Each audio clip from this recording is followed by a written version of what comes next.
one. Tea Earl Grey hot. Number one, make it show. Hmm. Oh, I almost just unscrewed my microphone from the stand. Nice. Good That start. wouldn't have been good. Just here. Well, it would be a better start than last week. Oh, no. We're already going as badly as next week because last week's I haven't set my graphics up.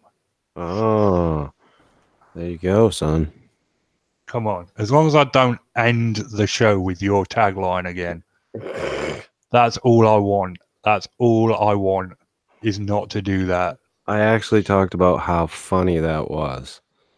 That you did that. It made me chuckle. Even on someone else's show. It was going so bad. Yeah. That when you did it, it just made it. I laughed so hard. Such a bad week. I was off my game. Yes, you were. Not that I'm ever really on my game. Well, you have your moments. Not many, but I do.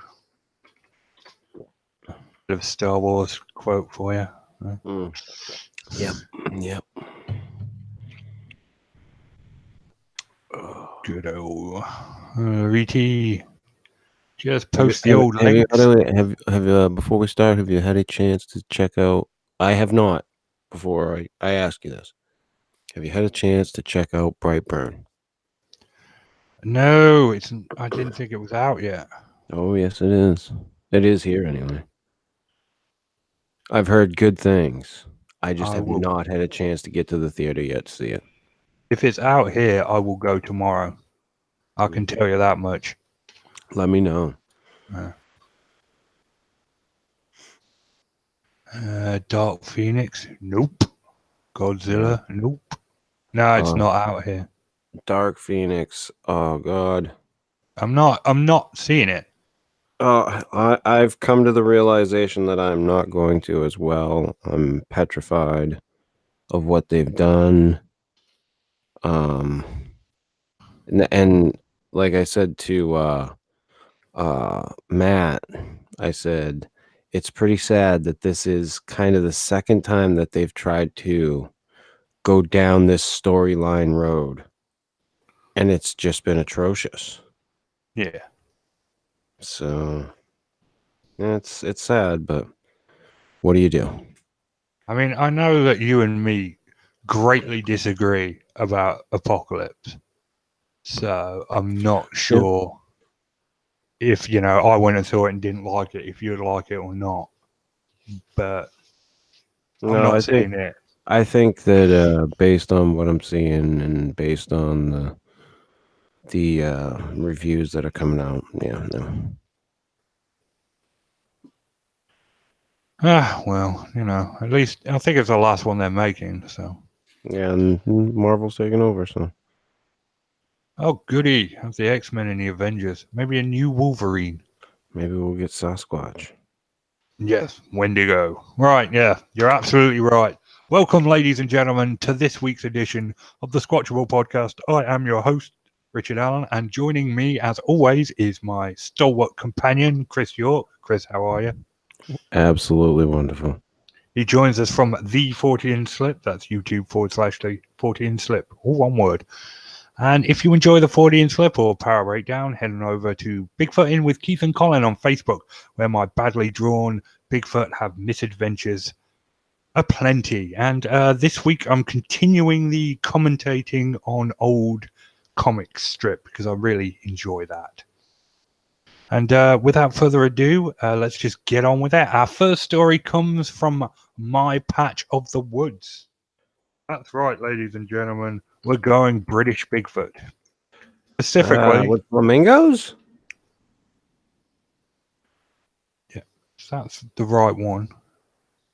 Well, I mean, I'm just, with flamingos?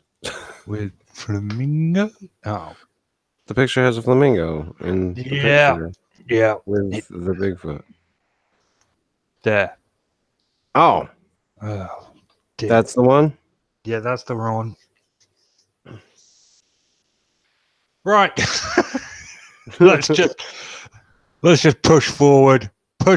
Okay, so did you know that Suffolk boasts its very own Bigfoot, the legend of the wild man and woman, where you can come face to face with the Suffolk Sasquatch? Suffolk.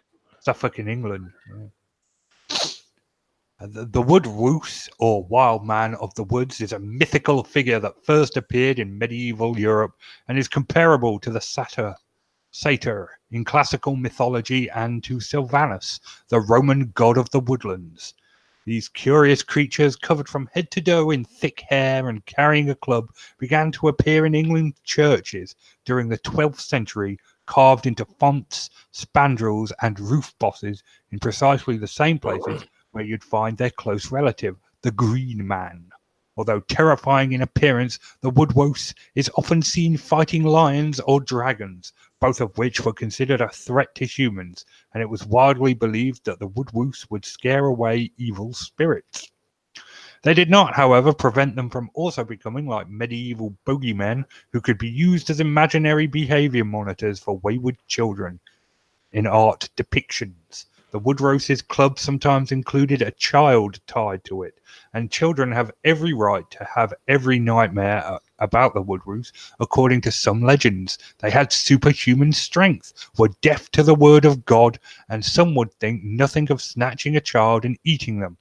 Adults had to be on their guard too. Male woodwoses were said to have abducted human women due to their insatiable appetite for the opposite sex, while their female counterparts were said to be able to disguise themselves as humans in order to seduce men.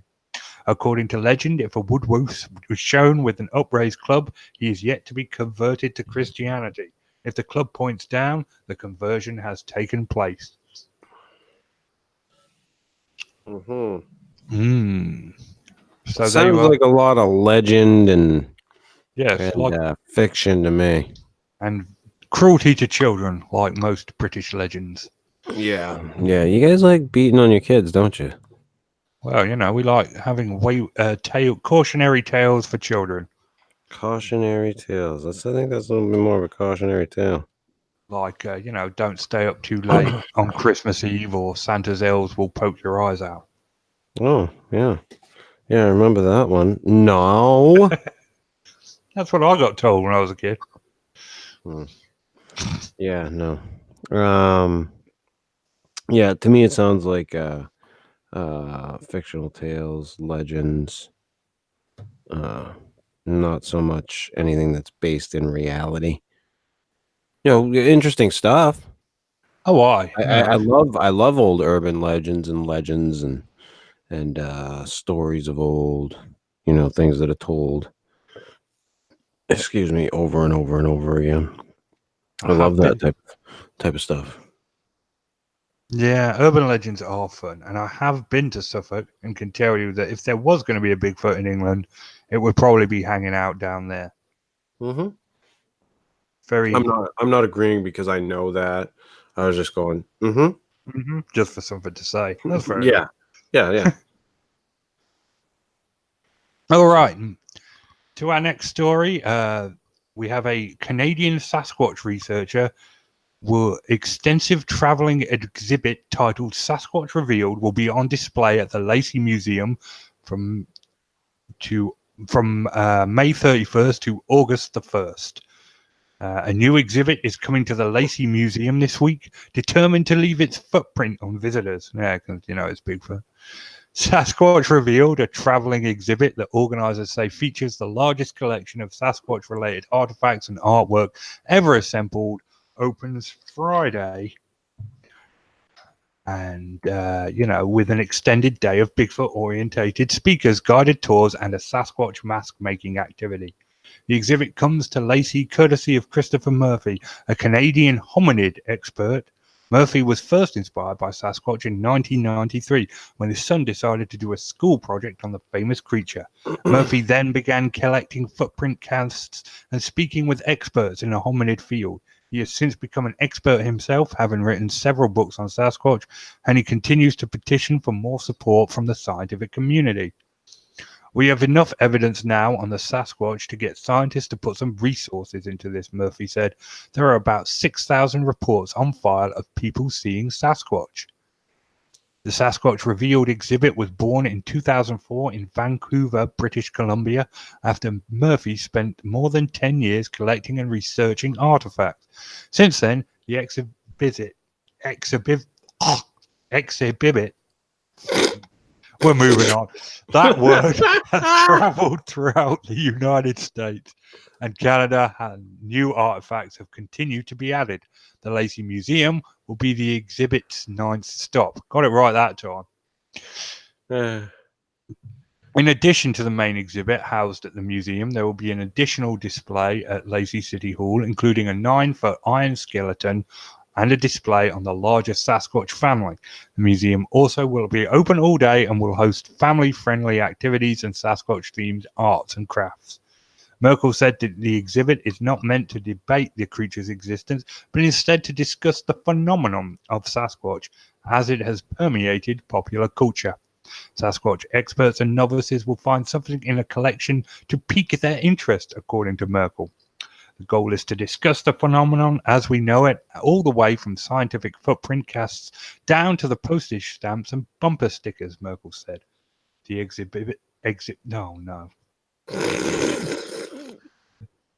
The exhibit runs through August 31st, after which it will head to the International Cryptozoology Museum in Portland, Maine, your neck of the woods. There we go. Sasquatch Revealed. Lacey Museum, Portland, Maine. I'm gonna go check out the exhibit in Portland, Maine. You're gonna ride that one, aren't you? I don't know what happened there. I just forgot how to say the word. It happens to everyone. Oh, yeah. Sometimes. You get. Yeah, no, I'm not a huge participant in going to these types of places. I have been, like I went and checked out the Bigfoot Museum in Northern California, and I mean, it is for some people, and it's a cool thing, and if you're gonna go check out a exhibit, definitely do that. We're all having fun, isn't this great?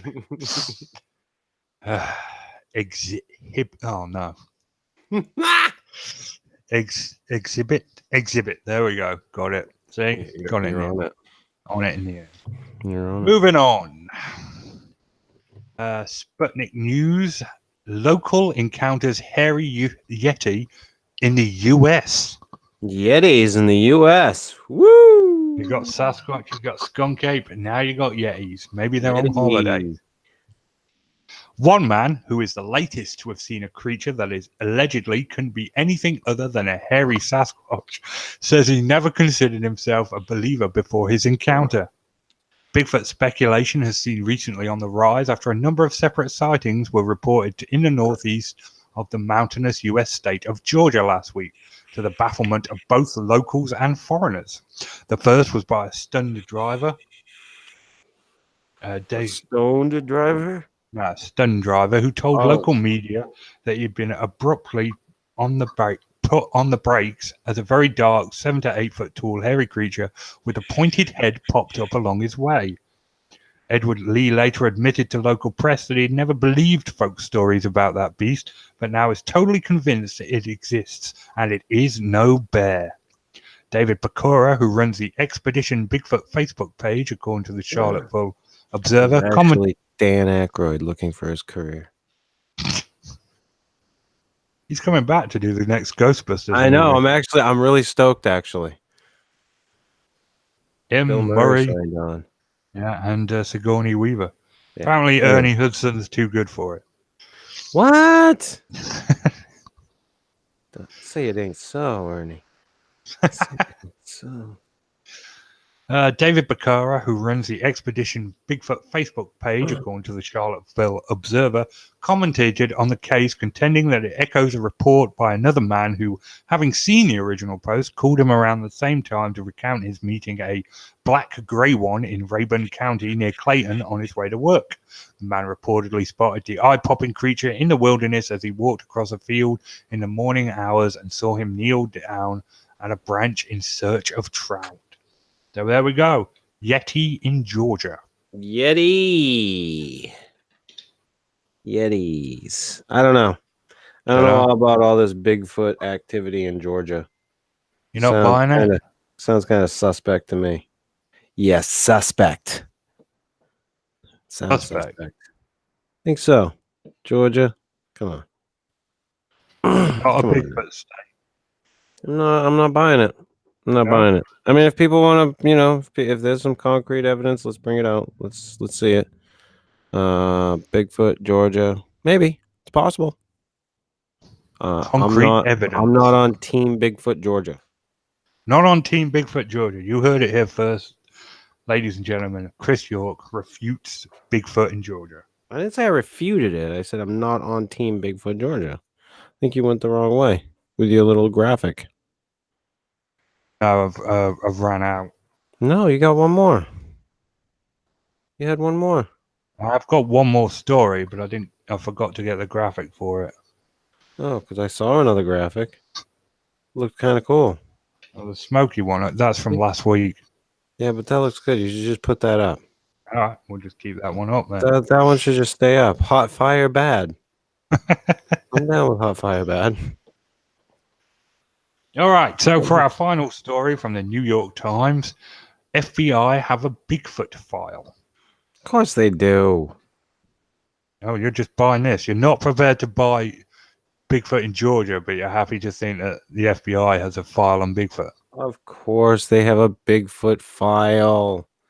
It's about the thickness of a file folder. And they put it in there so they can say, we have a Bigfoot file. Well, that's pretty much all it is.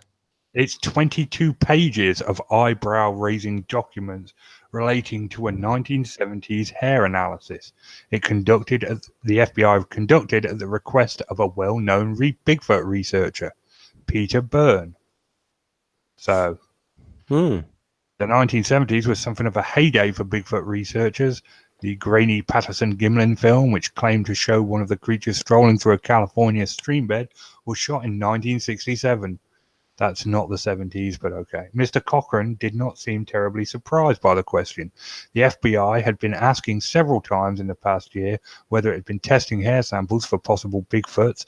Mr. Cochran replied, however, we have been unable to locate any references to such examinations in our files, he wrote. Mr. Byrne had a sample he wanted the FBI to examine. It was 15 strands of hair attached to a small piece of skin. That was the first we have obtained in 6 years, which we feel may be of importance, he wrote. The FBI laboratory was not normally in the business of examining tufts of hair for their potentially fantastical origins, but it was more focused on criminal investigations. Occasionally, on a case-by-case basis, in the interest of the research and scientific inquiry, we make exceptions to this general policy, with the understanding that we will examine the hairs and tissues mentioned in Byrne's letter. Today, the idea of an earnest search for Bigfoot has become the province of reality TV shows like Monster Quest and Finding Bigfoot. The documents were released by the FBI on Wednesday, included a long New York Times feature from June 1976 that described Peter Byrne's work, including a handful of Bigfoot sightings that hold up and are given high credibility. The article, which Mr. Byrne sent to the FBI to illustrate the seriousness of his endeavor, also bemoaned the paltry state of Bigfoot studies in the United States. The Times said interest in America's own monster could not hold a candle to the increasing sums of money that were being spent by reputable scientists to investigate Loch Ness. That is true. A lot of money has been wasted on that loch. In this one instance, at least, it appears that the FBI tried to do its part in the hunt for Bigfoot. According to the documents released Wednesday, the hairs sent by Mr. Byrne were subjected to a battery of tests, including examinations of root structure, medullary structure, and cuticle thickness. But when the results came back, they were bad news for Bigfoot hunters. It was concluded as a result of those examinations that the hairs are of a deer family origin, Mr. Cochrane wrote in February 1977. The hair sample you submitted is being returned as enclosed to this letter. Melissa Hovey Larson, the president and founder of the American Bigfoot Society, said she was not surprised that the hair turned out to be from a deer. What we hear a lot when we get back hair samples is horse or deer or cow or bear or alien angel hybrid, she said. We hear everything, but every so often you get one that comes back and it says unknown source, and then nothing ever comes of it from there. What was more noteworthy, Mrs. Hovey Larson said, was that Mr. Byrne turned to the federal government in his search for his truth. After speaking with a spokeswoman, the spokeswoman said the release of the documents on Twitter was not intended to be an X-Files style big reveal. So there you are. The FBI did a DNA study of Bigfoot and released the documents on Wednesday. Nice. And it was a deer. And it was a deer, and Melissa Hovey was right in there. Of course she was. Of course she was. Indeed. Yeah, I mean, hey, every once in a while the government's going to get dragged into this stuff. And, you know, right now we got the whole UFO thing going on with the United States government. Something in UFOs. It could be something in Bigfoot. Yeah, I suppose. It could be. Could be. Yeah. So I don't know, but it's some interesting stuff. I didn't get a chance to read the stories this week because I was kind of busy, but it was all interesting and noteworthy stuff this week. Yeah, and what's more noteworthy is I was able to get to the stories without any problems at all. Yeah, you've been having some issue. So, you know. Over there behind the Iron Curtain. Behind the British curtain. I'm very worried about this, the Berlin Wall going back up. Across the Atlantic. Yeah, it's very frightening.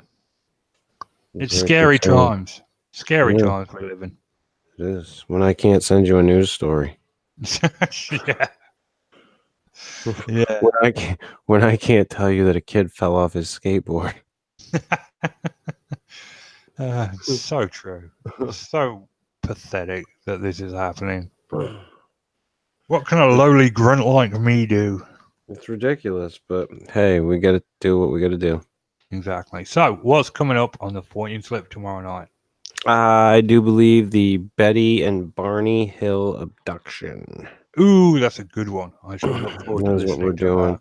I've got some other stuff on the docket for stuff to do, show topics in the future. One of which Matt and Steve were not very keen on. Ooh, do tell. I will mention it on this program because it is relatable. I had thought it would be a good idea to go back and have an honest, sincere look at the Patterson Gimlin footage as a show. I would like to be involved in that if possible. That might be able to be worked out. I did not get very resounding, and I think just because it's been done, it's been played out. My reasoning isn't because I want to go over the same tired bullshit. Right. Oh, sorry. I didn't mean to say that. I keep forgetting this show is different. I don't really think it matters anymore. It doesn't. Yeah. I don't think that the old arrangement's going to work. But I'd like to look at it again and just, kind of with fresh eyes. Yeah.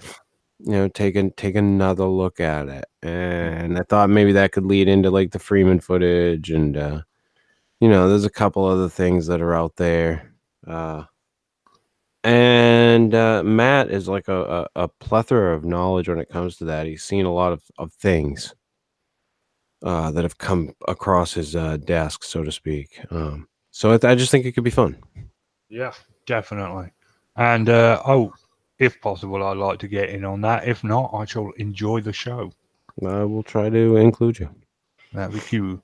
And speaking of Matt Naff, I believe he's still interested in hearing from you. If you have a paranormal or Bigfoot related story, please get in touch with him at bigfootcrossroads@gmail.com. We will be back next week. It went slightly better this week than last week, so we'll build on that. We'll build on that momentum. I was your host, Richard. He's Chris saying good night. Good night. Good night.